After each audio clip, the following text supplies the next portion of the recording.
Uma produção WGBH Boston associada a Harvard University. Qual a coisa certa a fazer?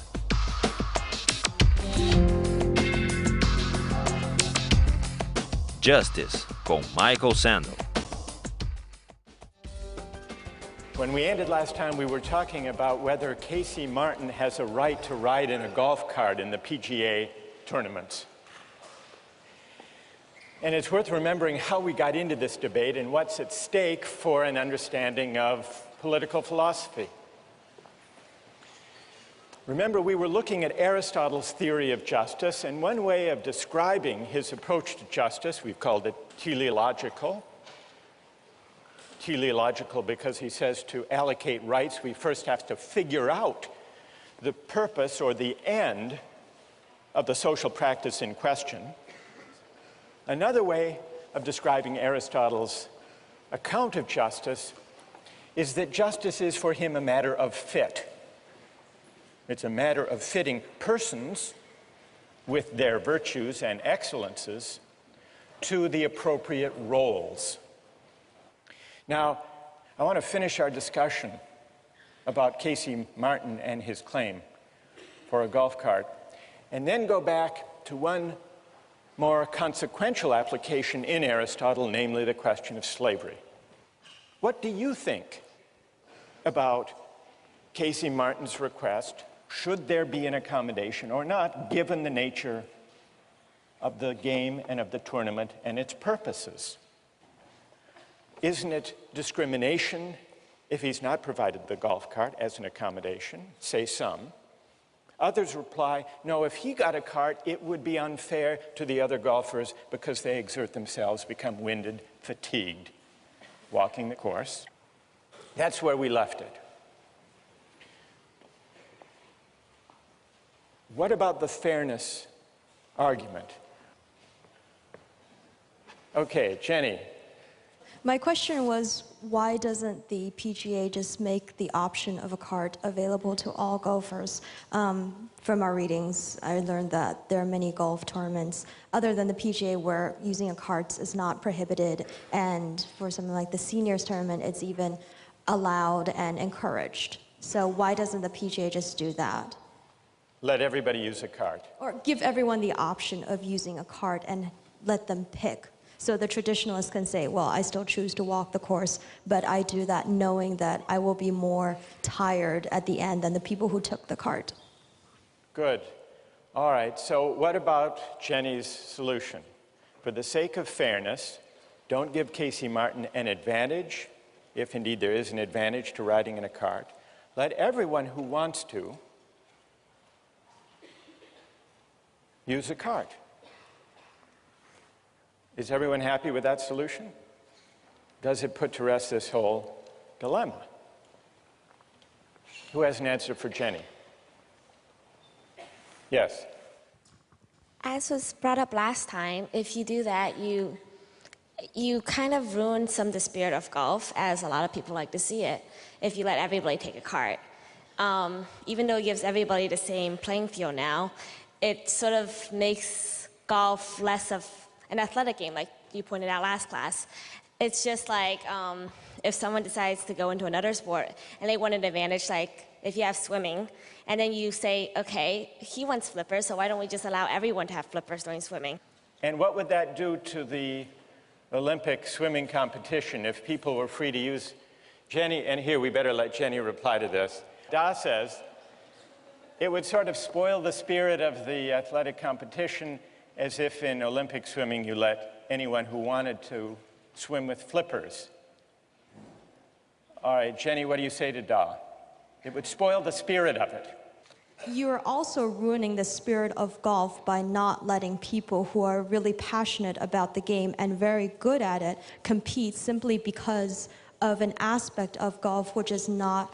The main point of golf is you use this club to make strokes and hit it into a hole. I'm sorry, I'm not a golfer, but that's basically the gist of the game from what I see it. And I was reading the PGA versus Casey Martin decision. That was one of the sentences that they said is because walking the course is not an inherent part of golf, only swinging the club is. Good. So Jenny replies to Da, well, it isn't really essential anyhow to walk the course. So we're back to the purpose. I mean, I'm sure there are, like wheelchair basketball, there are certain different competitions that can be made for people who may only be able to use their arms. Right. Yes. Michael, what do you think? And you just said that there's stuff like wheelchair basketball, where if you can't play basketball, there's another option. I think there's other options than the PGA Tour, but the PGA Tour is like, it's the best, it's the pinnacle, and you have to have certain requirements fulfilled to perform. All right, Michael, you want to say to Casey Martin, you go, there is such a thing as the Special Olympics for those who are disabled. Go play in the golfing version of the Special Olympics. That's what you would say, Michael. Yeah. I think that walking is part of the sport of golf, and Casey Martin, you know, if you can't walk the course, then I don't think you should be able to play on the PGA. All right, good. Thank you very much for that exchange. What comes out of this exchange that goes back to Aristotle's theory of justice? Well, one thing is the question, is walking an essential part of golf? And the very fact that deciding whether there is a right for Casey Martin that the PGA must respect seems to depend, as Aristotle suggests it must, on debating and resolving the question, is walking essential to the game of golf? That's one moral of the story. But there's a second moral to the story from an Aristotelian point of view. What's at stake here, this is the second Aristotelian stake in this debate, is honor. Casey Martin wants the accommodation so that he can compete for the honor of winning the best tournaments.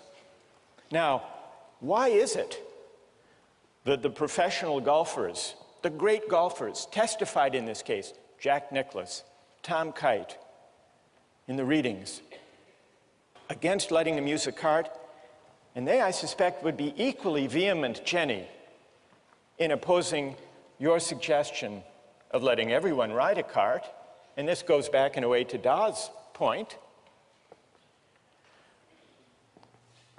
How to put this gently? Professional golfers are sensitive about whether their sport is really a sport. Because if everyone rode around in a cart, or could, then it would become clear, or clearer, depending on your point of view, that golf is not really an athletic competition, but rather a game of skill, but not a sport. And so not only the question of debating the purpose, the teleological feature, but also from the standpoint of viewing debates about the purpose of golf, what's essential to golf, those debates, Aristotle suggests, inevitably are also debates about the allocation of honor. Because part of the purpose of golf is not just to amuse spectators. Scalia is wrong about that. From Aristotle's point of view, it's not just to provide entertainment. It's not just to make people happy. It's not a mere amusement. It's honoring, it's rewarding, it's recognizing a certain kind of athletic excellence. At least those who have achieved the highest honors have a powerful stake in maintaining that view. Now, some of you took the position, the Scalia position. This is an incredibly difficult and silly question, Scalia said. What is the essential nature of golf? It's not the kind of thing that the United States Supreme Court is equipped to decide or should decide. That's Scalia. But he only says that because he takes a very strong, and as it happens, anti-Aristotelian position on what a game is. It is the very nature of a game to have no object, no point, except amusement.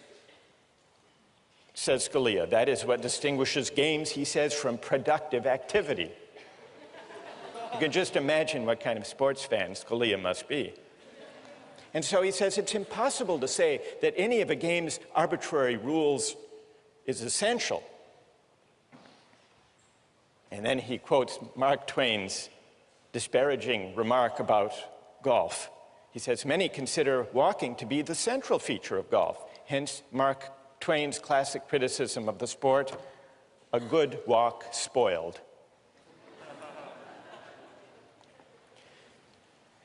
But Scalia misses an important feature of games and the arguments about rights and fairness that arise from games when he casts games, sports, athletic competitions as solely for the sake of amusement, as solely a utilitarian activity. But an Aristotelian view of sports says, no, it's not just about amusement. Real sports, real athletic events are also about appreciation, not just amusement. And people who follow sports and care about sports and play sports know this, which is another way of saying there's a difference between a sport and a mere spectacle. And the difference is that a sport is a practice that calls forth and honors and prizes certain excellences, certain virtues, and the people who appreciate those virtues are the true fans, the informed fans, and for them, watching the sport is not mere amusement, but that means that it's always possible to make sense of a debate about what feature of a sport is essential to it. We can make sense of these arguments. Never mind the question whether the court should decide. The PGA, in its own internal deliberations, can make sense of that debate, which is why they cared very much about their view, insisting on their view, that walking and exertion and fatigue are essential, not peripheral parts of sport. Well, this is all to illustrate the teleological and the honorific feature of debates about rights, which Aristotle says we need to take account of in thinking about justice. Now, I want to begin for us to consider whether Aristotle's theory of justice is right or wrong, whether it's persuasive or unpersuasive. And I want to get your thoughts about that. But I want to anticipate one obvious and important objection. If justice is about fitting persons to roles, matching virtues to the appropriate honors and recognition, if that's what justice is, does it leave room for freedom? And this is one of the main objections to Aristotle's teleological account of justice. If certain roles, social roles, are fitting or appropriate to me, where does that leave my right to choose my social roles, my life purposes for myself?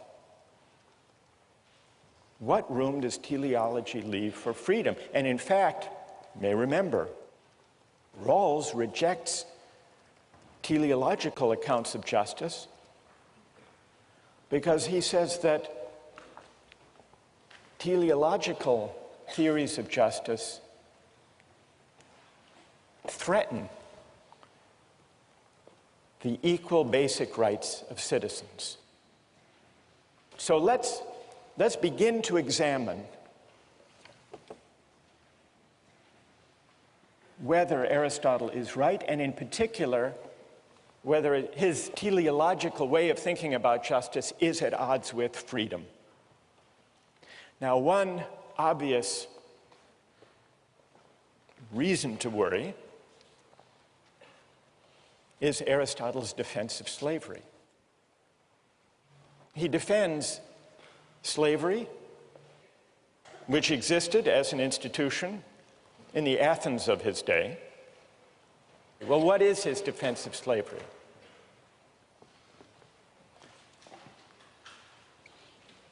Two conditions have to be met for slavery to be just. First, it has to be necessary. And Aristotle says, at least in our society, slavery is necessary. Why is it necessary? If there are to be citizens who are freed from manual and menial and household chores, to go to the assembly, to deliberate about politics, there have to be some who look after those menial tasks, the mere necessities of life. He says, unless you could invent in some science fiction a technological fix, then there are going to be those who have to do the hard and difficult and menial labor if there are to be citizens deliberating about the good and realizing their nature. So slavery is necessary for the life of the polis, for there to be open to citizens.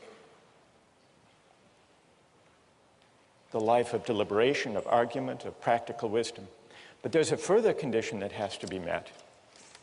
Slavery has not only to be necessary for the community as a whole to function,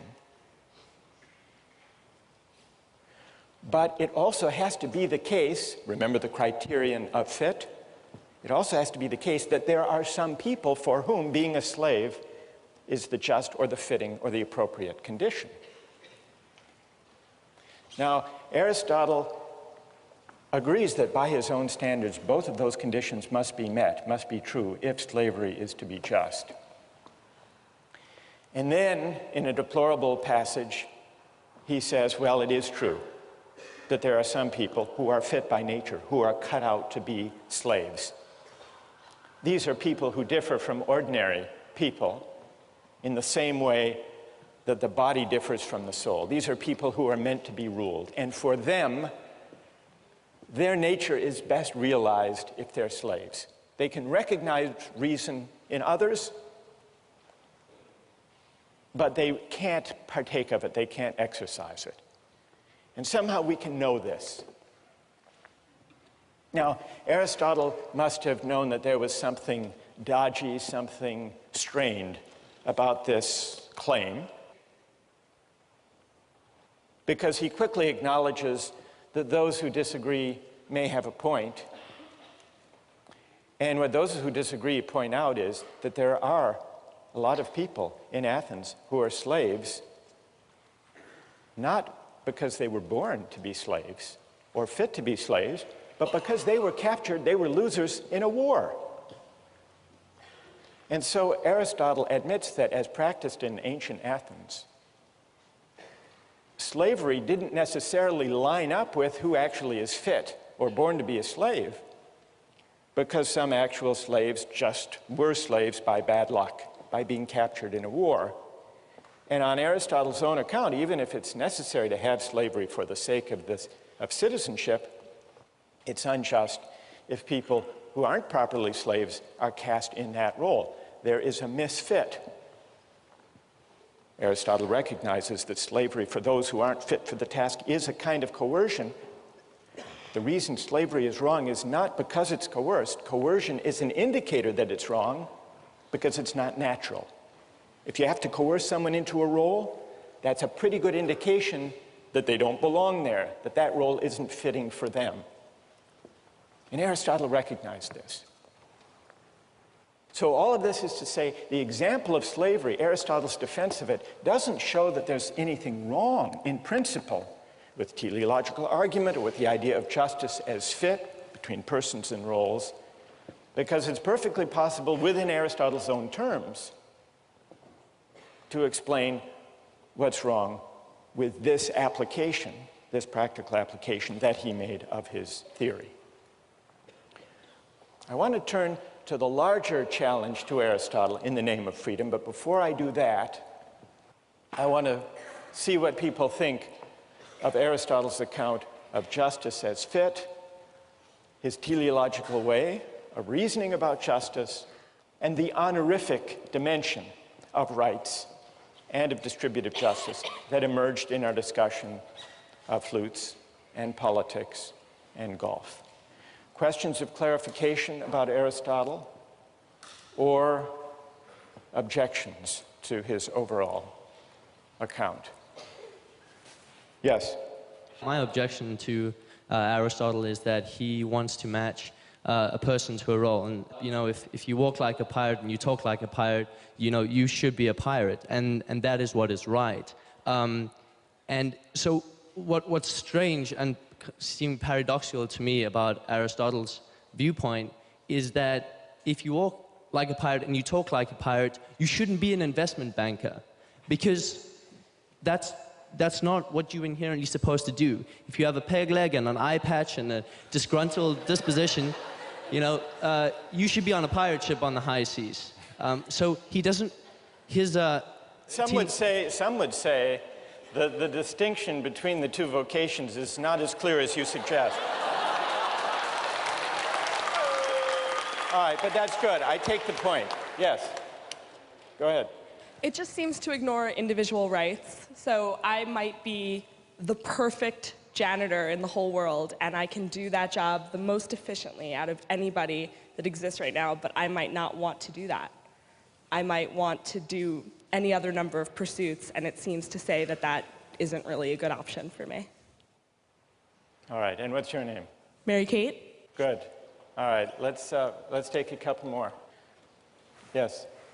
I think that the golf cart exchange sort of brought up what I see as my main objection to this theological mode of reasoning.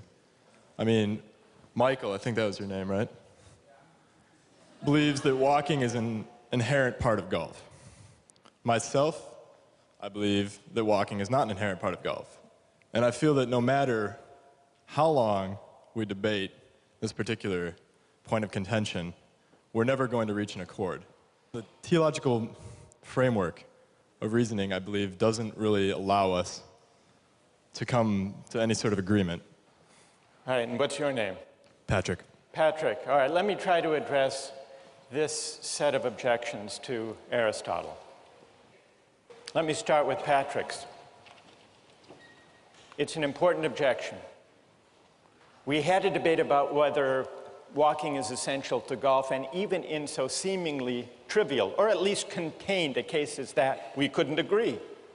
How can we possibly hope to agree when the stakes are higher and when we're debating the fundamental purposes or ends of political community? And so if we can't agree on what the ends or the goods of our shared public life consist in, how can we base justice and rights on some notion of what the end or the purpose or the good consists in?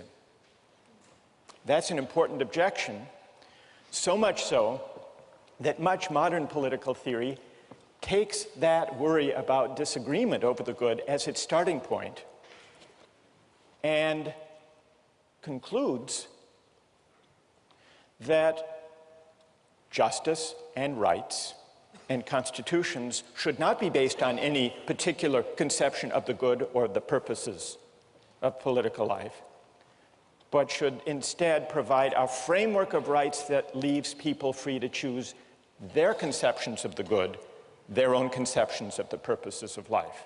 Now, Mary Kate said, what if a person is very well suited to having a certain role, like the role of being a janitor, but wants something else, wants to reach higher, wants to choose another way of life? So that goes back to this question about freedom. If we take our bearing as persons from roles that are said to fit our nature, shouldn't it at least be up to us to decide what those roles are? In fact, shouldn't it be up to us to define what roles are suitable to us? And that's going to take us back to the confrontation between Aristotle on the one hand and Kant and Rawls on the other. Kant and Rawls think Patrick has a point. They say precisely because people disagree in pluralist societies, about the nature of the good life, we shouldn't try to base justice on any particular answer to that question. So they reject teleology. They reject the idea of tying justice to some conception of the good. What's at stake in the debate about teleology, say Rawlsian and Kantian liberals, is this. If you tie justice to a particular conception of the good, if you see justice as a matter of fit between a person and his or her roles, you don't leave room for freedom. And to be free is to be independent of any particular roles or traditions or conventions that may be handed down by my parents or my society. So in order to decide as between these two broad traditions, whether Aristotle is right or whether Kant and Rawls are right, we need to investigate whether the right is prior to the good, question one, and we need to investigate what it means to be a free person, a free moral agent. Does freedom require that I stand toward my roles, my ends, and my purposes as an agent of choice, or as someone trying to discover what my nature really is? Two big questions, and we'll take them up next time.